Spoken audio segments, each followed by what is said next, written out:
Southeast Radio's Business Matters with Carl Fitzpatrick. Southeast Radio.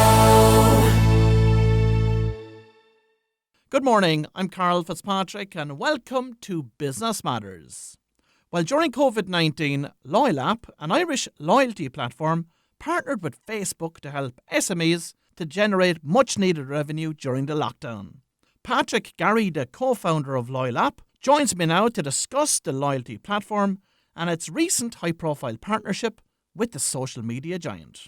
Patrick, I'd like to start the interview by taking you back to 2012 and finding out about the original concept behind Loylap.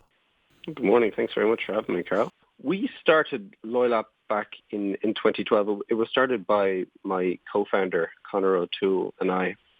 At the time, he was working in technology consulting with Accenture, and I was in finance with Deutsche Bank, and we were essentially we were just tossing around the idea about technology and physical presence businesses. That's what was interesting us the most at that time. We had seen that Starbucks in the United States had just launched a mobile loyalty application that was taking off quite well for them, and that kind of got us thinking around that this sort of mobile technology, this mobile engagement was not just going to be reserved for massive companies like Starbucks, but rather there was an opportunity to create a platform of services. So any physical presence business, from your local butcher, baker, candlestick maker, could actually implement top-class technology to help them understand and engage their customer base. And how has your service offering evolved over the past 8 years? Sure. Well, what we undertook was relatively grand in that we understood that it wasn't just about loyalty. It was about creating a platform for businesses to be able to manage all of their customers in one place. So from a small business's perspective, if you're running a butcher shop, you don't want one service for gift cards, another one for loyalty, another one for your online orders. The vision here is that for a business like this, Loylap provides all of these technologies in one place. So while we started with loyalty because that was the product that was most commonly wanted, we then started to layer other products on top of it that were maybe not as required as much across the entire market, but for certain verticals were very important. So now the Loylap offering, while it started with loyalty, it now has loyalty, gift cards, digital gift cards, as well as online ordering. We have self-service kiosks as well, which we use in some of our larger restaurants. And there's also an engagement platform, which we call Campaigns, which is kind of overarching across the whole thing. So that basically understands all of the transactions happening with your system and lets you automate offers to your customers based on what's happening or even based on who they are. So even things as simple as automating that if it's your customer's birthday, they're notified that they're going to get a free coffee in your shop, or that if a customer hasn't visited for, say, a prolonged period of time, but previously was a big spender at your business, that the Loylap system will alert you to this, and you can tell the system to send automated offers to people that fit this sort of criteria. So Patrick, what markets are you currently operating in and how many clients have you secured to date? In terms of business customers, we're active in Ireland, the UK, Germany, just recently also in the Netherlands, and also in North America, in the United States and in Canada. So, we're just starting to grow, but right now, we have over 2,000 customers across those 6 territories. And in terms of then people who actually have used the Loylap account, so either like a gift card or who are using the loyalty system or the ordering or any download of any of our applications, it's well over 1 million people. Now, Patrick, you have a very interesting range of clients, which include AIB, the K Club and the Central Bank. Typically, how did you set about acquiring them as customers? Most of our strategy around customers has been inbound. So we basically tried to make sure that the website was as concise as possible so that people could see clearly what it is that we do. But we've also had quite a lot of success working with partners, particularly in the Irish market. So we, in very early days, got a good leg up from AIB Merchant Services. So AIB Merchant Services would be selling card acquiring to physical presence businesses across the country, as well as new point-of-sale systems. One of those point-of-sale systems was Clover. So it's like the fastest growing point-of-sale system in the world at this point. And essentially AIB Merchant Services alerted us to this, and we integrated with that point-of-sale system.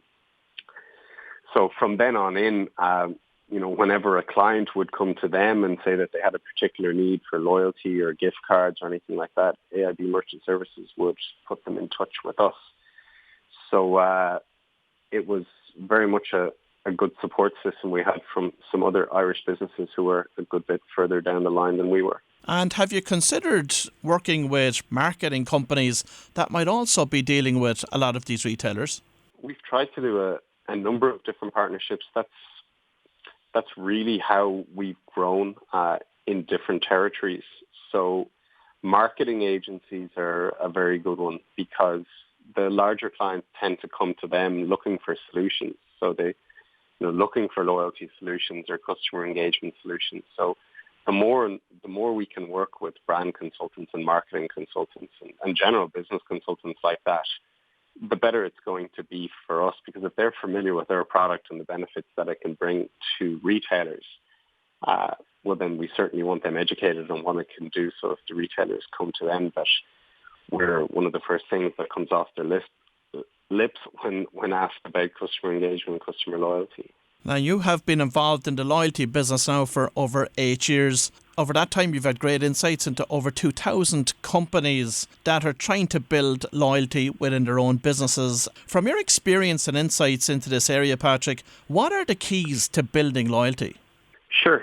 The first one is loyalty is a bit of work for the first 2 or 3 months, but then with the right tweaking, it tends to run itself. So that's the main thing that we've understood over the last 8 years, is that no system can ever just be switched on and it just works. But with the right engagement at the very start, you can set the foundation for a very successful loyalty system in your business. So what that means is just getting the message across to a large section of your customer base as quickly as possible. And Loylap obviously helps with that. So things we've developed across the years to help with this would include things like a referral program. So if Carl was a member of a loyalty system in a local cafe and they wanted to expand their reach, they could turn on a referral program to say that if Carl tells Patrick about the loyalty program there in Carl's cafe, that once I make a purchase in that cafe, then Carl will actually get another coffee on behalf of me. So for the fact that he introduced me to the cafe, I made a purchase with actual money. Carl then gets a coffee. So that starts to create a bit of a viral effect around your loyalty system. So no different to how the likes of Airbnb or Uber or any of these large tech companies have grown their base. They've grown their base by offering amounts of money to people to refer their product onto other people. And how much are loyalty programs dependent on incentives and special offers?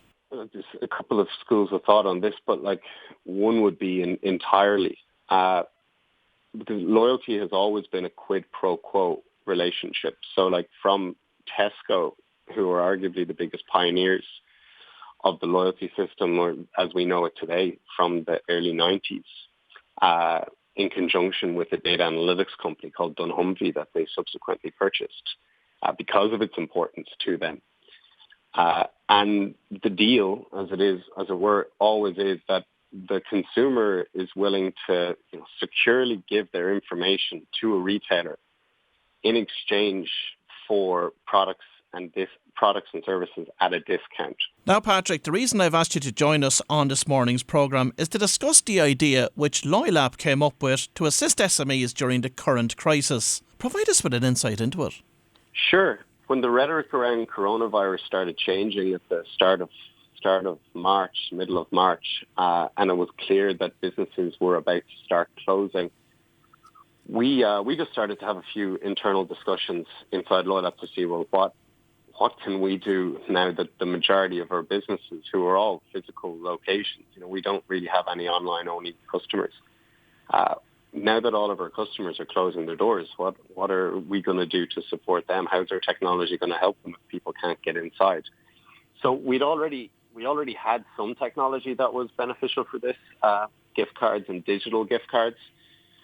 But it was restricted in a sense that the digital gift cards were sold from your point of sale system. So we essentially repurposed a lot of the technology around gift cards in a project that lasted for 5 days. So we got the team together and we repurposed the digital gift cards so that there was a marketplace whereby you could go to gift.loylap.com and you would be able to see a list of businesses that were selling digital gift cards, as well as the functionality that list was congregant on your location. So you could see the businesses closest to you, the businesses most relevant to you, so you could help in your local economy. So once we built that, we were quite proud of it. We told all of our clients about it. We told all of our clients who aren't using digital gift cards about it so we could get them onto digital gift cards and get them onto the platform. And I posted it on LinkedIn. And then once it was on LinkedIn, it got a great response there. And somebody from Facebook just picked up on it. And coincidentally, they were looking at similar things at that time about how they could help their entire user base of businesses. And they knew there was a clear demand from people to support these local businesses. So they basically brought us in on that and worked with us so that all of our gift card customers would be visible on the Facebook platform as well as on the Instagram platform. That was a great win for you to get Facebook on board. How has it assisted this initiative? Well, incredibly, because it's given it a lot more reach. So we're a very good technology company. We're very good at creating the technology that works for retailers. A weakness of being small is that you don't have massive reach unless you're able to pay massive advertising to get it across the world. And considering our clients are across 6 countries, that's relatively impossible for us. So to get on board with Facebook and Instagram was incredibly valuable because nobody has the reach in the world that they do. So now we have the best of both worlds. Is this something that you think could have a lifespan much longer after the effects of the pandemic? Now, essentially, we've added an extra piece of functionality to the Loylap stack in that not only can you sell your gift cards from your own website, but by virtue of the fact that Facebook and Instagram have done this project, there's no reason that it would ever be taken away from the businesses to have the functionality to sell their gift cards directly from their Facebook and their Instagram profiles. So that technology is now permanently ingrained into Instagram. If you do a story on Instagram and Loylap is connected to your Instagram account, on your Instagram story, you can literally press one of the stickers called gift card.